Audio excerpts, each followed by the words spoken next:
So I opened up 10 Planet Santa Barbara May 14, 2018. I thought it was a great spot to open up because of course it's right by the beach. There weren't any 10 Planets between Van Nuys and San Francisco. So I'm pretty much filling a void over there in Santa Barbara. There's already a few different jiu-jitsu schools there, but 10 Planet, we're offering something totally different. So there's definitely plenty of room to grow right there. Yeah, we're right on State Street right now, and then the gym's also right off State Street at 1113 State Street, Santa Barbara, California.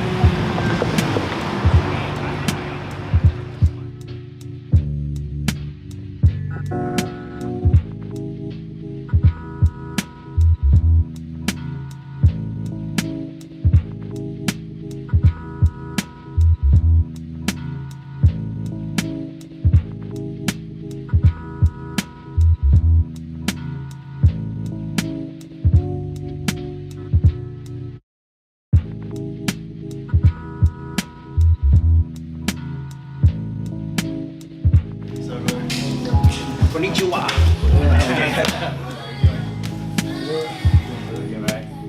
Yeah, so shoot, tonight we're gonna be filming for Mastering the System. Yeah, so same thing, just business as usual, you know, same warm-ups and all that. How you doing? Chilling, good to see you. How was, yeah, how was it? Yeah, busy. Really busy. 12-hour days. All right, time, guys. So same pass we've been warming up with. We're gonna go heel toss. Same thing, I'm trying to put the guy on his back. It's gonna be a little bit easier for me to pass right. Once he gets on his back right here, boom, I'm gonna heel toss. I'm gonna pump fake left, go right. When I go right here, the main thing, I'm just trying to get his knees away from his chest. I want his heels pretty much slamming against the mat, right? If his knees stay at his chest, I'm not gonna be able to get by right here. Right, so again, I'm heel tossing, boom, and I'm throwing left and just coming right in. It's a real basic pass, you know, and then trying to get used to developing that windshield wiper, you know, mobility and movement, you know. Next person's turn. So same thing, guys. We're trying to get clean reps, but as many as we can, right? So we're going 1 minute straight. Ready, go. Just going 1 minute straight. Just trying to get as many reps in as we can. Just helping build that muscle memory, you know. Yeah. And then when you're doing 1 minute at a time, I feel like there's a little more pressure, you know, like, all right, trying to go fast and get reps in, you know. Yeah. Drill it for a little bit and then 1 minute burst, and eventually we're gonna go live from certain positions right here. Go ahead and set it up, guys. So again, we're going 1 minute straight, kind of trying to get as many clean reps as we can. That hand, we're walking it deep on the shoulder and we're putting head pressure, almost like we're choking him with just that one hand. So let's get some good reps, guys. We got our hooks in and we're curling our hooks down.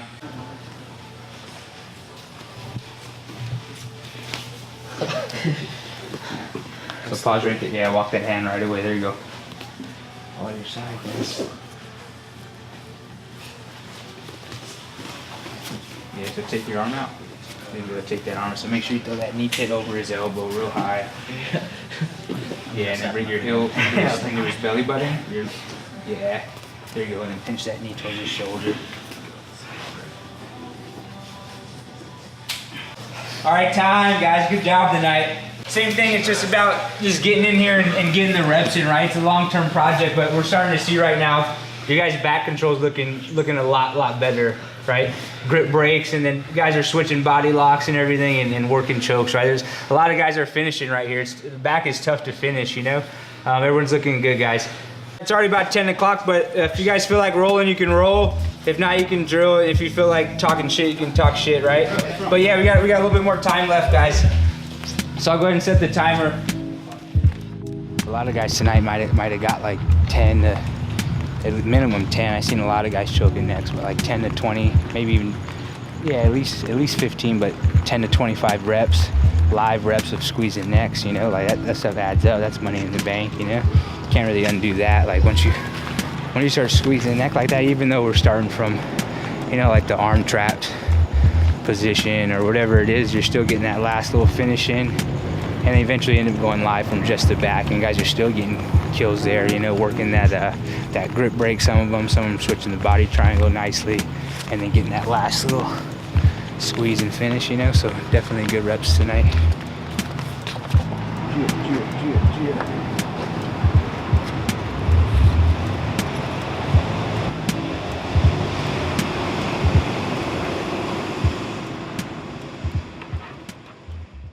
I never thought that one day I'd be owning a gym or I'd be traveling the world, teaching seminars and all that. About 4 years ago, I was a blue belt, and I was training just for fun. You know, I was coming off a bunch of injuries, and then I started to get back into it, and I was doing all right. You know, like a lot of different guys were coming into headquarters, and they were pretty high level guys or fighters and whatnot. And I was seeing that I started to make a decent amount of progress. Of course, it's just a gym, you know, so rolling at the gym doesn't mean much, but sometimes it is a little bit of a gauge to kind of see where you're at or what's going on, you know. And I figured, like, man, if I thought to myself, like, man, if I just committed to this full time, I think I could make something out of it, you know.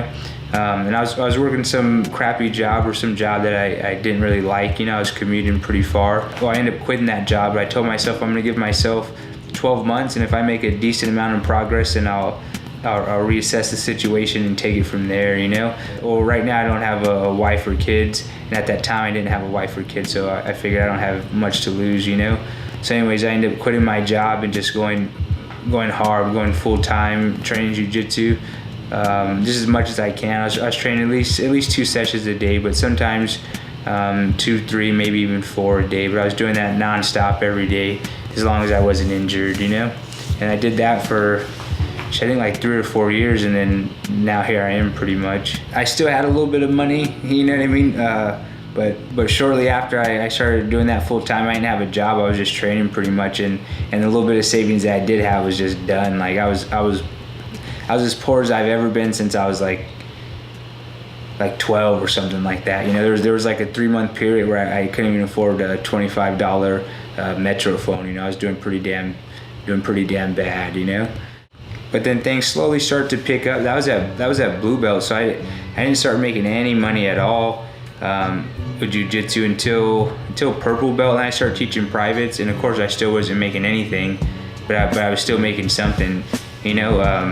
And then from there, it was still real slow, just grinding, still hard timing it, you know. And then at brown belt, I think I went from purple to brown in I think about a year.